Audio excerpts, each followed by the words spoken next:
Boa tarde a todas e a todos. Estamos de volta aqui com Vamos Abraçar a Sexualidade mais uma vez. Eu gostaria de iniciar agradecendo, a Linde, a Edo, a Melina, Lobinha, Maria Glória, essas pessoas que mandaram mensagens, diretamente no programa, ou nos zaps, colaborando conosco para o nosso trabalho. Então eu começaria com duas perguntas que Linde colocou, e aí a gente aprofundando esses aspectos, da sexualidade, infantil, embora não seja somente o tópico do programa, mas que também colabore para esses aspectos. E se veio perguntas, é porque é importante que a gente responda essas perguntas. Então, hoje eu deveria falar sobre a adolescência, mas como vieram perguntas em relação à criança. A primeira questão foi sobre a questão do cuidador, pai, mãe, educadores, na escola, ou mesmo também familiares, avó, tia, tio, ou uma pessoa que cuide daquela criança, que muitas vezes no questionamento de Linde é exatamente a dificuldade que esses educadores, essas pessoas que estão próximas à criança têm, porque também são frutos dessa educação repressora, dessa educação bloqueadora, que fez com que muita gente tivesse dificuldade, ou faz com que muita gente, adulto, já agora, um jovem adulto, ou uma pessoa idosa, tenha mais dificuldades de lidar com certas temáticas da sexualidade infantil, porque não foram preparados. Aí então eu gostaria de colocar que o principal ponto, o principal aspecto era a gente pensar, e pressionar nossas instituições, os nossos governos, não por uma política localizada em uma escola, em uma pública ou uma escola particular de aulas de educação sexual.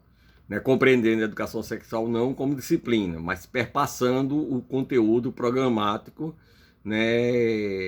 do qual é visto, em português, de uma redação. Quantas vezes a gente descobriu já casos de abuso através de uma redação que um aluno ou aluna fez? Então é importante pontuar esses aspectos, do educador, da educadora em sala de aula, como também o acompanhamento com a família. No sentido que quando a gente fala essa educação, a gente tem que pensar numa coisa universal. Então, a educação nacional, promovida pelo Ministério da Educação, onde as escolas estejam habilitadas, porque comumente eu escuto muito isso. Recentemente eu fiz um trabalho sobre a prevenção da gravidez na adolescência na Secretaria de Educação, e muitos professores colocavam essa dificuldade, de lidar com essas temáticas, porque não tiveram essa educação e também não foi passado isso pela família. E quando a gente fala em educação sexual, a gente fala que ela deve começar na família, deve ser com os pais ou quem crie, essa orientação.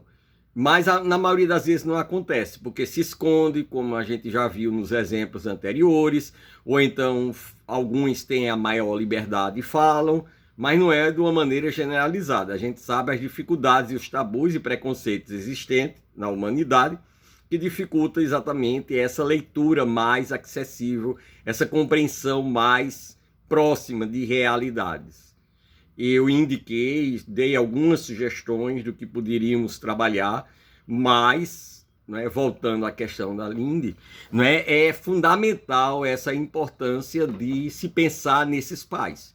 Por isso que se nós tivermos um programa grande de educação sexual, formal, mas não como disciplina, teríamos condições não só de termos professores e professoras preparados, como também a escola teria esse papel, já que essas pessoas não tiverem essa educação, não tiverem essa orientação, de ajudarem no cotidiano, ou seja, levando a discussão com a família, com as pessoas que cuidam dessas crianças no espaço doméstico, no espaço, no núcleo ou no espaço familiar, para que essas pessoas se sintam preparados e preparadas para uma atuação.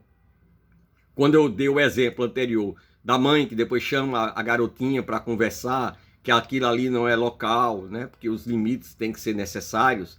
Eu falei também nesse sentido dessa busca dessa compreensão, dessa busca dessa leitura. Porém, não é, precisamos ter essa clareza, precisamos ter essa compreensão que o processo se dá nessa formação. Eu sugeri, né, materiais do Cielo, materiais sérios da internet que você pode, livros que você pode comprar para poder estudar e ampliar. É claro que o conhecimento intelectual não é somente suficiente, também não vou dizer que ele é básico, porque nós temos um grande problema, que são as discriminações, os preconceitos, a misoginia, a discriminação contra as mulheres, né, essa cultura patriarcal que ainda arca em torno de nós. Também precisamos trabalhar. Algumas pessoas já têm procurado trabalhar em si próprio, outros procurando terapia, para poder colaborar nesse sentido. Eu acompanho muito essas situações por ser terapeuta sexual, então eu vejo muito esse discurso no consultório, né? Que eles trazem, geralmente são casais ou adultos, que trazem problemas nas relações, mas que esses problemas nas relações, todos eles aconteceram na infância. Por isso que é importante, e por isso eu volto ao que eu já comentei aqui, a importância do trabalho de Anna Freud, quando ela dizia que é importante trabalharmos a cognição, mas precisamos antes arcar com o trabalho da parte afetiva, da parte emocional. Preparar esses jovens, essas crianças, meninos e meninas, para se desenvolverem emocionalmente, afetivamente, amorosamente, para que depois a cognição entre.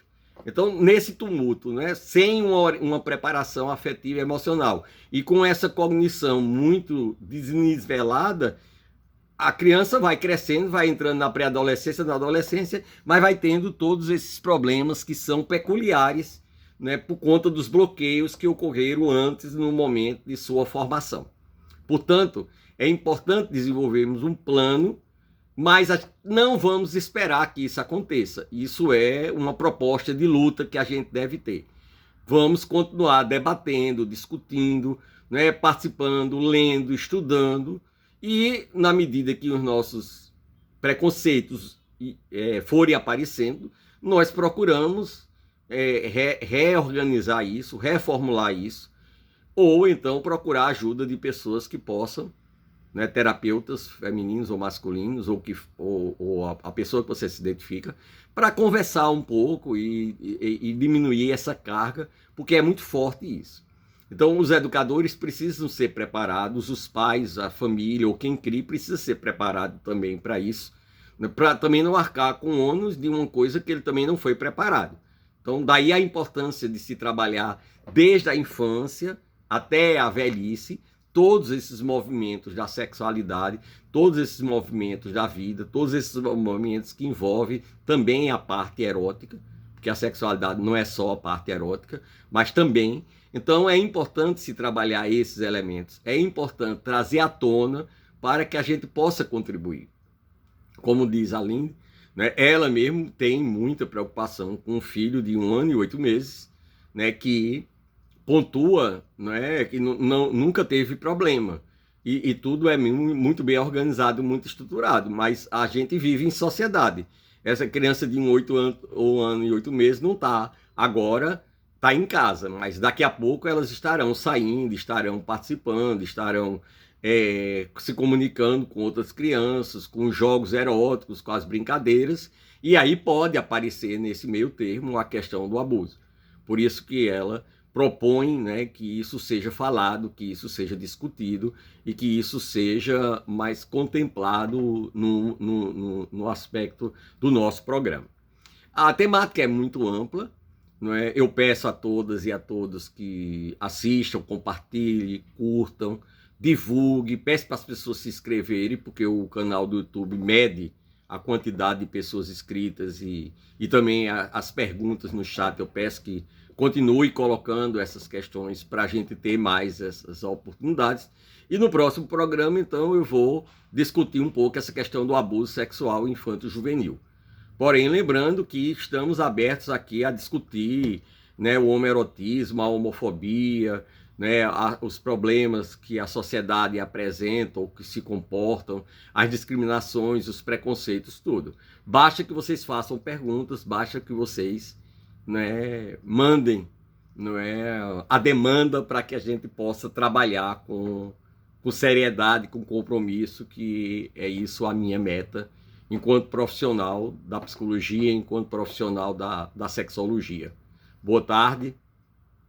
Beijos no coração de todas e todos e aguardo vocês na próxima semana.